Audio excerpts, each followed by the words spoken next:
Saudara-saudara pendengar yang kami kasihi dimanapun Anda berada, Anda kembali bersama kami pada acara Telaga, Tegur Sapa Gembala Keluarga.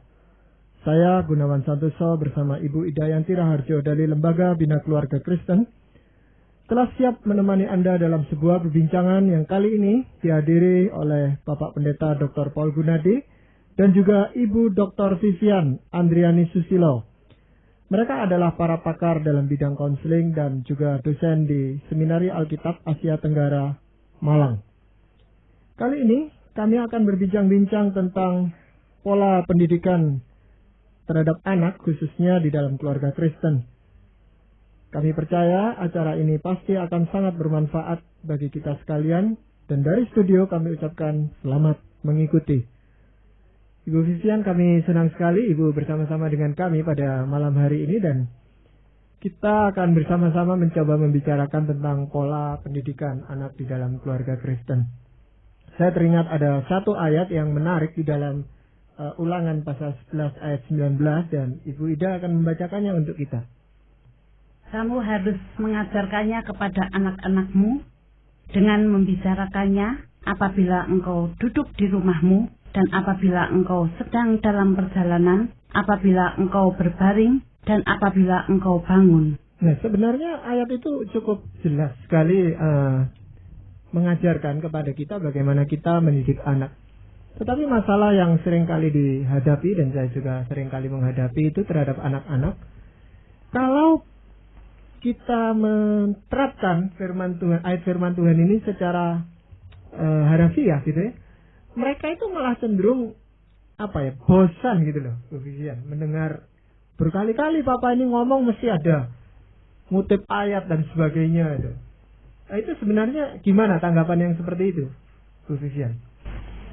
Saya mempunyai pandangan mendidik anak seharusnya bukannya hanya dengan banyak bicara, tetapi kalau dalam mendidik anak sebagai orang tua kita lebih banyak meneladani, memberi teladan kepada anak. Jadi seandainya kita mengajarkan firman Tuhan dengan orang tua melakukan sendiri dan memberikan contoh kepada anak, dan nanti kalau anak sudah melihat contoh orang tua, lebih gampang orang tua itu mengajarkan kepada anak. Lalu firman Tuhan diajarkan dan jadi anak tidak akan bosan karena melihat contohnya dan teladannya ini berguna. Jadi maksud Ibu Vivian, teladan orang tua itu adalah prasyarat ya, sebelum pengajaran bisa disampaikan dengan efektif ya. Betul. Kira-kira maksudnya apa ayat yang tadi telah kita baca itu, Bu Vivian? Kalau menurut kami yang saya baca di Ulangan pasal 6 itu, di pasal 6 mulai dari ayat 4 sampai dengan ayat ke-8 dan 9, di sana memang kita harus mengajarkan anak berulang-ulang dengan apa yang kita katakan dan berulang-ulang mengajarkan tidak bosan-bosan karena anak tidak akan mengerti satu kali. Tetapi kalau dari Ulangan ini terjemahan yang lain saya lihat sebelumnya orang tua mengajarkan harus ada teladan dulu. Jadi kalau saya melihat firman Tuhan mencantumkan itu sebagai prasyarat. Jadi bisa juga dikatakan ya orang tua itu jangan bersaksi tapi menyaksikan teladan ya. Bersaksi dengan kehidupan. Ya, gitu. Setelah itu baru kita bisa ngomong. Kalau tanpa ada kesaksian kehidupan, bagaimana apa yang kita katakan, anak-anak tidak akan mau mendengarkan. Mungkin contoh konkret, Bu Vivian ya, kalau kita mau mengajarkan anak supaya menurut kata-kata orang tua. Nah itu bagaimana, Bu Vivian? Contoh yang tadi Bu Vivian katakan lewat teladan itu, lewat keteladanan itu. Mungkin contohnya bisa katakan firman Tuhan mengajarkan kita sebagai anak Tuhan kita harus hidup suci. Jadi kita menurut perintah Tuhan kita berusaha hidup suci. Kita berusaha tidak, kalau orangnya sudah menikah tidak selingkuh, kita berusaha hidup benar. Nah, kita taat perintah Tuhan. Ya, jadi ada mungkin godaan macam-macam tapi kita berusaha untuk menjaga diri. Nah, setelah itu kita bisa mengajarkan anak-anak untuk hidup suci juga. Maksud saya bagaimana anak itu bisa mengerti atau sampai usia berapa anak itu bisa tanggap terhadap teladan yang kita berikan kepadanya. Saya kira mulai umur kecil tuh, mulai sekecil-kecil pun, mulai anak kecil kita ajarkan mereka berdoa seandainya. Anak kita harus senantiasa berdoa. Nah kalau anak itu tidak pernah melihat orang tua berdoa, anaknya bertanya, loh papa mama sendiri nggak berdoa kok nyuruh saya berdoa. Jadi mulai kecil pun mereka sudah tahu. Saya ada satu pertanyaan ini Ibu Vivian ya. Saya mencoba menceritakan kisah-kisah Alkitab kepada anak-anak saya. Dan ada kecenderungan kalau saya mulai berkata, sekarang Papa hari ini mau cerita tentang Yusuf. Reaksi pertama mereka adalah, sudah tahu, bosen. Nah, saya juga terus agak frustasi juga. Sebab di pihak yang satu saya menyadari bahwa memang mereka sudah cukup sering mendengar kisah-kisah Alkitab ini. Di pihak lain, kita ingin juga mengajarkan tentang firman Tuhan. Apakah Ibu juga mengalami masalah yang saya alami itu? Ya, kalau mengajarkan cerita-cerita, mereka mungkin kalau sudah tahap tertentu mereka sudah mengerti. Tapi biasanya kalau sudah umurnya sudah lebih besar, saya mengajarkan mereka tentang kesaksian hidup. Jadinya kesaksian hidup bagaimana yang kita menjalankan firman Tuhan. Jadi, oh beginilah orang yang dipimpin Tuhan, beginilah orang yang hidup dalam Tuhan. Jadi saya lebih mengajarkan tentang mengaitkan dengan firman Tuhan tapi berhubungan dengan kehidupan yang sebenarnya. Tapi seringkali ya anak-anak itu kok justru melawan gitu loh Bu Vivian. Apa yang kita ajarkan yang baik itu seringkali kok enggak mendapat tanggapannya. Karena mereka itu apa? Karena kedagingan anak-anak itu ya Bu Vivian. Nah, seringkali sulit sekali ya. Betul, oleh sebab itu firman Tuhan tadi mengatakan ajarkanlah berulang-ulang.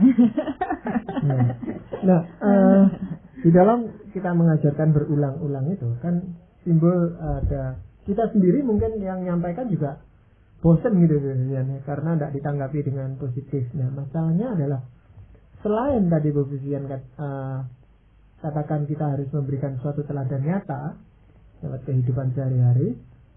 Apakah ada cara lain itu Bu Vivian? Karena terus terang aja mungkin bagian yang paling sulit itu adalah bagian memberikan teladan. Kita lebih gampang ngomong daripada meneladani itu dalam bentuk yang konkret gitu. Apakah ada cara lain misalnya Bu Vivian untuk mengajarkan firman Tuhan berulang-ulang gitu? Cara lainnya yang mengajarkan firman Tuhan berulang-ulang ya mungkin dengan ibadah dalam keluarga, kita bersama-sama membacakan firman Tuhan. Dan mungkin kalau firman Tuhan mengatakan mengajarkan bukan hanya dalam rumah, tetapi juga di luar rumah. Jadi kalau kita mungkin dalam perjalanan, jadi sambil melihat ciptaan Tuhan, kita menceritakan. Kalau dalam perjalanan melihat sesuatu, kita juga menghubungkan dengan firman Tuhan. Jadi tadi saya mengatakan dengan kehidupan nyata kita mengajarkan firman Tuhan. Juga mungkin dalam menghadapi pergumulan ya. Iya. Itu kita bisa masuk dalam firman Tuhan. Ya, ada keluarga yang mengatakan, nah itu kan urusannya guru-guru sekolah minggu gitu ya, atau guru agama di sekolah gitu. Nah, bagaimana tanggapan Bu Vivian dengan pandangan seperti itu? Oke, saya seringkali menghadapi orang tua yang mengatakan mengajarkan anak firman Tuhan melalui guru sekolah minggu, melalui gereja. Tapi selalu saya menanyakan pada mereka, anak berada di gereja itu berapa kali seminggu? Nah, seringkali kalau orang-orang biasa ya seminggu sekali. Nah, berapa waktu yang dia ada di dalam rumah? Nah, kalau dalam seminggu sekali itu berapa jam di gereja? Lalu berapa waktu yang bersama orang tua di dalam rumah tangga? Jadi kalau kita melihat porsinya yang terbesar seharusnya tanggung jawabnya di mana? Di rumah atau di gereja? Karena waktu yang diberikan Tuhan itu yang porsi terbesar di mana? Ya, tapi masalahnya mungkin timbul karena orang tua merasa tidak mampu untuk mengajarkan itu gitu. Daripada dia ngajarnya keliru, lalu diserahkan aja ke guru sekolah minggu yang memang ada waktu untuk persiapan untuk cerita dan sebagainya. Gitu. Tapi saya kembali lagi hendak mengatakan bahwa yang paling sulit memang mengajarkan dalam bentuk teladan. Betul. Gitu. Nah, itu bagaimana orang tua itu harus melatih dirinya gitu. Nah, orang tua melatih diri dengan menaati firman Tuhan. Seandainya seperti kemarahan. Nah, ini saya selalu mengajarkan anak saya yang satu ini karena dia mengalami kesulitan dalam hal mengendalikan kemarahan anak saya yang kecil. Jadi, kalau saya mau mengajarkan dia supaya nggak suka marah, saya sendiri harus menjaga supaya nggak suka marah. Jadi, kita harus memaksa diri kita menaati firman Tuhan. Saya kira Pak Gunawan dan Ibu Ida salah satu sumber permasalahannya adalah terletak pada kita ini sebagai hamba Tuhan ya Ibu Vivian, yaitu kita cenderung memang memberikan pengajaran melalui mimbar. Jadi kita ini sebetulnya di gereja pun ya tidak memiliki kesempatan untuk hidup bersama dengan jemaat dan menjadi contoh konkret buat mereka. Akhirnya yang kita lakukan adalah memberikan pengajaran-pengajaran tersebut. Nah, orang tua mendapatkan contoh tersebut di gereja, yaitu bahwa mereka belajar tentang Tuhan melalui pengajaran-pengajaran. Nah, akhirnya metode itulah yang mereka ketahui. Waktu di rumah, mereka seperti menjadi wakil kita, duta besar kita di rumah. Ya, mereka menjadi pengkhotbah buat anak-anak. Sebab mereka memang tidak tahu ya cara yang tepat atau apakah ada cara lain yang lebih efektif untuk menyampaikan kebenaran Tuhan. Sebab yang mereka kenal hanyalah satu cara itu, yaitu cara khotbah atau cara pengajaran formal. Akhirnya itulah yang mereka lakukan di rumah. Waktu kita misalnya mendorong jemaat untuk mengadakan ibadah keluarga, yang mereka lakukan akhirnya adalah persis seperti kita di mimbar. Mereka juga menjadikan meja sebagai mimbar mereka dan berkhotbah kepada anak-anak. Jadi mungkin waktu tadi Pak Gunawan bertanya kepada Ibu Vivian, saya berpikir mungkin memang kami ini atau kita ini sebagai hamba Tuhan di gereja perlu memberikan pelatihan-pelatihan yang lebih spesifik ya kepada orang tua, sehingga orang tua tahu cara-cara kreatif yang mereka dapat gunakan dalam menyampaikan firman Tuhan kepada anak-anak mereka. Bagaimana pandangan Ibu? Ya, saya kira betul seperti itu. Mungkin ada cara lain kalau tadi bagaimana menyampaikan firman Tuhan. Saya sering adakan itu dengan anak berbicara secara pribadi. Jadi bukannya secara berkhotbah, tetapi berbicara secara pribadi. Jadi bertanya pada mereka, lalu saya menyampaikan firman Tuhan dengan pendekatan pribadi. Dan itu kelihatan hasilnya, Pak ya? Ya, ada hasilnya. Dan demikian juga mereka juga lebih akrab dengan kita, berani mengungkapkan isi hatinya dan sebagainya. Ya. Tetapi masalahnya kita itu sebagai orang tua ya, tidak selalu bisa mengontrol diri di hadapan anak. Tadi Ibu katakan mau mengajarkan terhadap anak untuk tidak marah ya, Ibu tidak marah ya. Tetapi kadang-kadang itu namanya orang itu bisa lepas kendali justru pas di depan anak. Nah, kalau sampai itu terjadi, Ibu ya, apa yang harus kita lakukan terhadap anak kita yang melihat dengan nyata, loh, ibu atau ayah ini ya bisa marah ternyata gitu. Gimana? Kalau seandainya itu anak melihat dengan tidak sengaja. Gitu. Nah, itu kan kita harus mengoreksi diri kita sendiri. Kalau kemarahan itu dasarnya apa? Masalahnya apa? Kalau memang itu sesuatu yang kita anak salah, dan kita ini marah. Tetapi kalau sesuatu yang memang kita salah, ya kita berani mengoreksi diri dan meminta maaf kepada anak. Dan kita berusaha untuk lain kali memperbaiki diri. Ya, tapi bukankah itu bisa terjadi berulang-ulang gitu ya? Ya, betul. Nah, jadi berulang-ulang. Lalu anak mulai mengenali akan sifat diri kita. Gitu. Marah gitu. Papa ini ternyata kalau karena sesuatu hal ini, marahnya itu sampai meledak-ledak. Ya memang sudah berusaha untuk tidak gitu. Tapi kalau sudah ya salah satu sifat itu tadi yang marah itu yang memang sering kali terjadi. Lalu anak menilai kita seperti itu, jadi negatif gitu penilaian. Ya, jadi orang tua bertobat dulu lah. Dari kemarahannya ya. Selalu kembali pada firman ya. Jadi orang tua bertobat dulu. Iya, memang itu. Nah, kembali di dalam pola pendidikan anak ya. Kan itu bukan cuma dari satu sisi ayah saja ya, walaupun yang kita baca di dalam Perjanjian Lama khususnya itu ditujukan kepada ayah yang lebih terutama. Tapi justru yang kita lihat sekarang ini ya di dalam kehidupan kita sekitar kita adalah justru ibu itu yang pegang peranan di dalam pendidikan anak. Nah, itu bagaimana menurut pandangan Bu Vivian? Pendidikan anak harus dilakukan kedua belah pihak, ayah dan ibu. Tuhan menciptakan anak ini lahir dari kedua orang tua. Jadi ada maksudnya orang dua-dua harus ikut campur. Memang firman Tuhan mengatakan ayah karena di sini adalah kepala keluarga yang harus bertanggung jawab, tetapi yang melaksanakan dua-dua. Secara praktisnya ya Bu Vivian ya, dalam misalkan keluarga Ibu sendiri ya, peranan apa yang Ibu lakukan dan peranan apa yang Pak Daud lakukan ya dalam menyampaikan firman Tuhan kepada anak-anak, Tadi Ibu berkata memang dua-dua mempunyai andil yang sama ya. Ya, mungkin kalau saya lakukan ini hal yang lebih mendetail. Karena sebagai seorang ibu yang lebih sering bersama anak, jadi saya yang mendetail, yang kecil-kecil lebih banyak saya memperhatikan. Kalau padahal lebih hal yang menyeluruh begitu. Ya, jadi bukan pembagian tugas, yang satu cari uang, yang lainnya membina anak, seperti itu Bu ya? Ya bersama-sama. Tetap harus dilakukan bersama-sama. Saya kalau sesuatu hal yang saya kurang jelas, saya ragu-ragu, saya akan tanya Pak Daud. Nah itu nanti kita sama-sama. Iya. Kalau yang seringkali kita dihadapi di dalam rumah tangga adalah kadang-kadang tidak sepahamnya atau tidak seia sekatanya antara suami dan istri itu, sehingga anak jadi bingung gitu Bu. Nah itu juga untuk hal-hal yang rohani ya saya katakan. Betul. Misalnya ibu menghendaki anak itu pergi ke sekolah minggu gitu ya, atau ke gereja. Tapi ayahnya bilang enggak apa-apa lah sekali-sekali enggak datang. Nah, kalau terjadi itu gimana? Nah itu harus disepakati bersama orang tua. Kita dua-dua harus sepakat dan kita bicarakan sama-sama. Nah seperti kalau seandainya hal sekolah minggu itu hal yang untuk keluarga kami itu pasti harus pergi. Ya seandainya satu kali saya ingat ini peristiwa tentang anak ini ingin pergi nonton dengan teman-temannya, nonton di bioskop. Nah itu waktu itu anak katakan enggak apa-apa, sekali saja loh, mau lihat. Nah waktu itu saya mengatakan sekali boleh, tapi ayahnya nggak setuju. Nah jadi saya katakan ini terakhir kali, sudah pertama dan terakhir, nanti lain kali nggak boleh lagi. Jadi saya mengikuti apa ayahnya yang mau dan kami sepakat. Tapi kan tetap anak itu berhasil untuk sekali. Jadi sekali dan yang terakhir gitu ya. Jadi dia untuk sekali dan dia hanya ingin lihat itu apa sih gedung itu seperti apa ya, jadi diperbolehkan.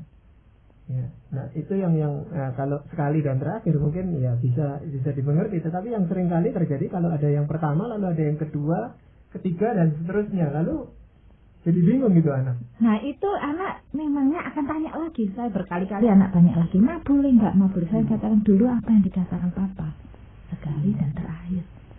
Jadi selalu kami tegas dan tidak akan diulangi lagi. Menurut Ibu ya, khususnya untuk anak-anak yang masih balita Bu ya, sekarang kita coba batasi pada anak yang usianya bawah 5 tahun gitu ya. Nilai-nilai iman Kristen apa yang perlu ditanamkan kepada mereka lebih dahulu?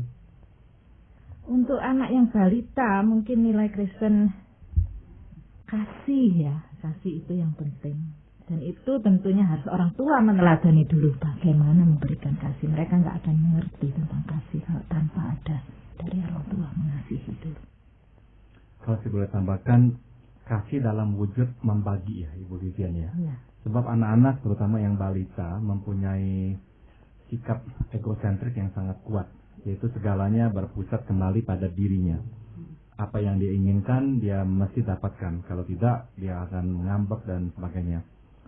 Jadi saya kira kasih Kristiani yang kita ingin tanamkan pada anak akhirnya berwujud dalam kemampuan si anak ya, membagi makanan, membagi mainan. Nah sikap seperti itulah yang kita harus memang tumbuhkan pada diri si anak. Kira-kira gitu ya. Betul. Ya. Iya. Ya. Tadi kembali lagi di dalam pola pendidikan anak balita ini ya, yang masih bawah 5 tahun ini tadi. Seringkali yang kita lihat sekarang di gereja itu ada kelas sekolah minggu untuk kelompok bermain itu.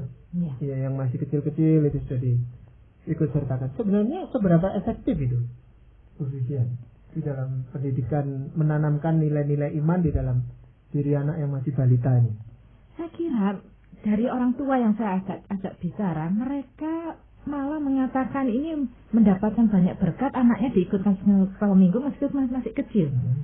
Yang mereka pelajari bukan apa yang dikatakan guru, tetapi seringkali melalui nyanyian. Karena anaknya masih kecil, jadi nanti pulang sampai rumah mereka bisa bernyanyi dan memberitakan kesukaannya tentang apa yang mereka terima dari firman Tuhan itu melalui nyanyian dan gambar-gambar. Jadi bukan apa yang mereka dengarkan. Ya, itu karena keterbatasan orang tua untuk bisa mengajarkan itu mungkin Bu Vivian. Seperti tadi kembali ke yang pertanyaan saya semula, apa enggak orang tua mengambil gampangnya ya sudah serahkan ke sekolah minggu. Atau saya tidak punya alat peraga, tidak bisa cerita dengan baik, tidak bisa mengajarkan menyanyi begitu. Oh, saya kira Enggak tetap juga ya. orang tua harus memegang peranan yang penting. Jadi kalau perlu ya orang tua membeli alat-alat peraga gitu Ibu Vivian. Betul, di rumah buku-buku cerita yang bergambar banyak. Alkitab bergambar. Ya. Gitu. Karena tiap hari anak bersama orang tua. Jadi kalau dulu di rumah kami tiap hari anak-anak membaca firman Tuhan dari Alkitab bergambar itu. Itu mungkin lebih gampang dimengerti ya. Oke. Kalau sekarang anak itu sudah menginjak usia remaja Bu Vivian ya. Apakah pola itu harus diubah gitu? Pola pendidikan itu. Ya, dari usia remaja memangnya lebih sulit.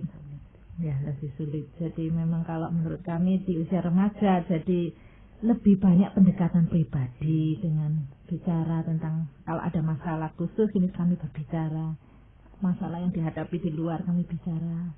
Contoh-contoh yang ini baik, contoh-contoh tidak baik. Nah, itu biasanya saya pendekatannya seperti itu. Nanti hubungkan dengan firman Tuhan.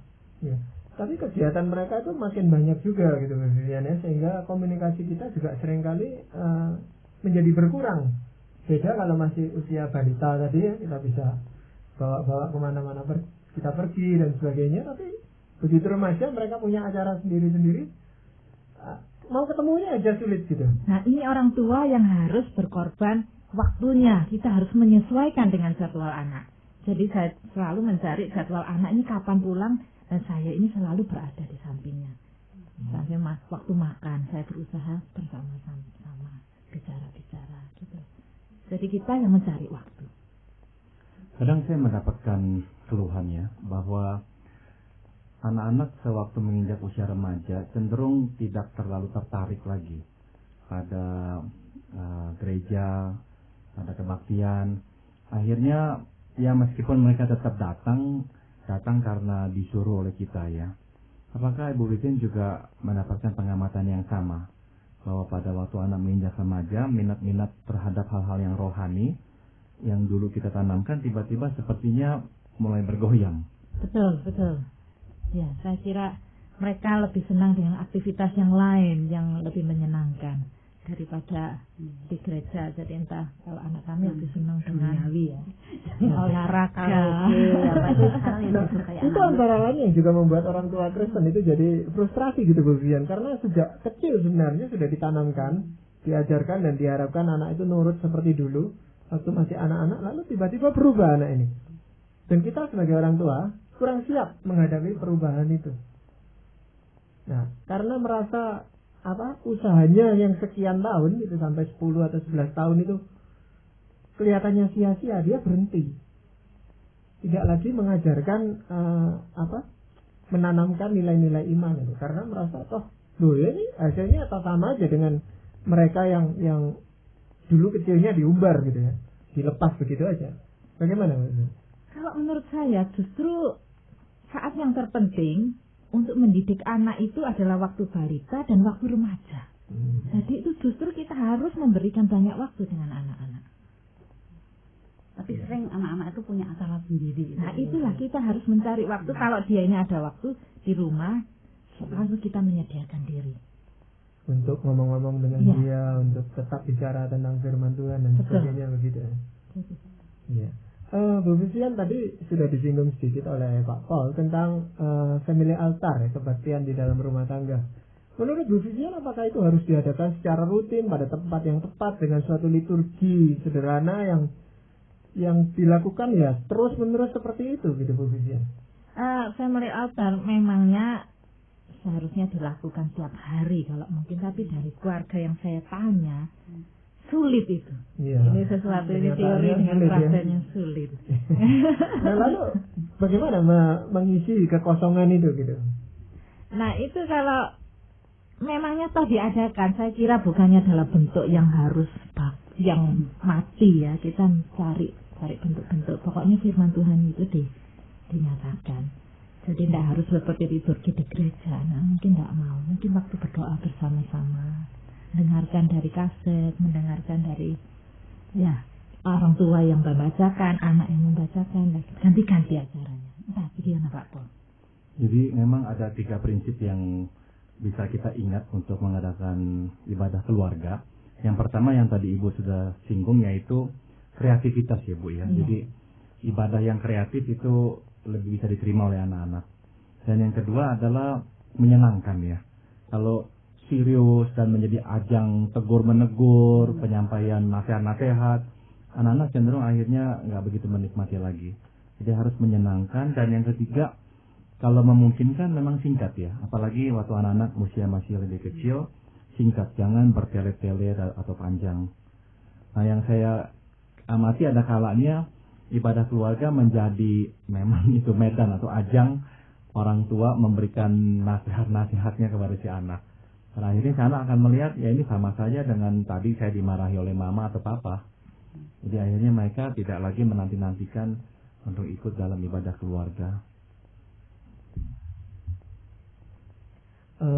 Di dalam melakukan ibadah keluarga tadi Pak boleh yang kita tahu itu sesuatu yang penting. Yang tadi saya katakan memang sulit, itu ternyata Bu Vivian juga berpendapat sama, sulit untuk dilakukan secara rutin gitu ya.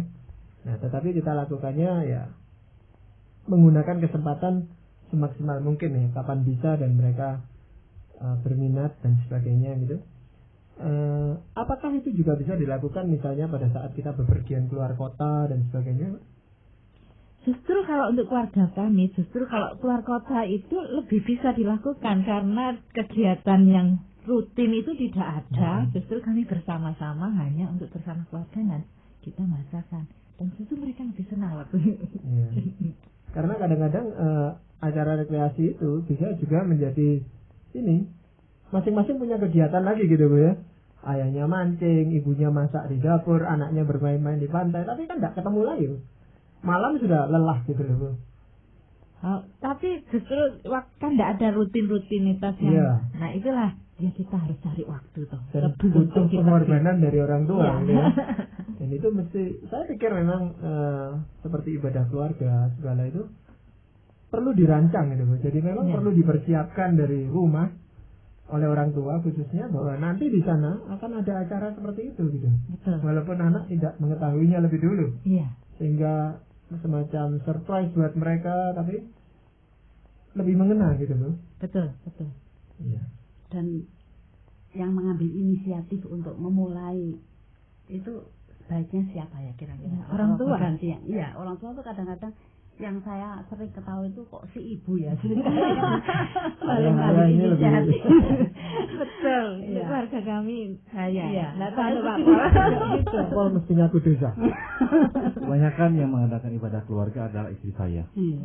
Bukannya karena apa-apa, karena memang ada kalanya orang telepon saya lagi telepon, anak-anak sudah siap untuk tidur, jadi istri saya yang mengajak mereka berdoa bersama.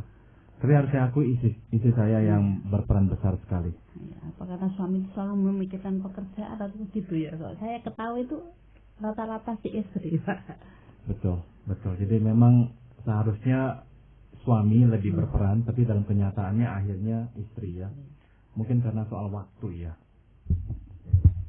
Iya, jadi memang perbincangan ini semakin menarik saja, dan sekali lagi kami ucapkan banyak terima kasih pada Bu Vivian yang berkenan untuk bergabung bersama kami pada acara rekaman Telaga kali ini. Dan demikianlah tadi para pendengar yang kami kasihi, kami telah mempersembahkan sebuah perbincangan seputar pendidikan anak, khususnya di dalam menanamkan nilai-nilai iman Kristen, bersama Ibu Dr. Vivian Andriani Susilo dan juga Bapak Pendeta Dr. Paul Gunadi dalam acara Telaga, Tegur Sapa Gembala Keluarga. Kalau Anda berminat untuk melanjutkan acara Tegur Sapa ini, silakan Anda menghubungi kami lewat surat. Alamatkan surat Anda ke Lembaga Bina Keluarga Kristen atau LBKK, Jalan Cimanuk, nomor 58, Malang. Saran-saran, pertanyaan, serta tanggapan Anda sangat kami nantikan. Kami ucapkan dari studio sampai jumpa pada acara Telaga yang akan datang.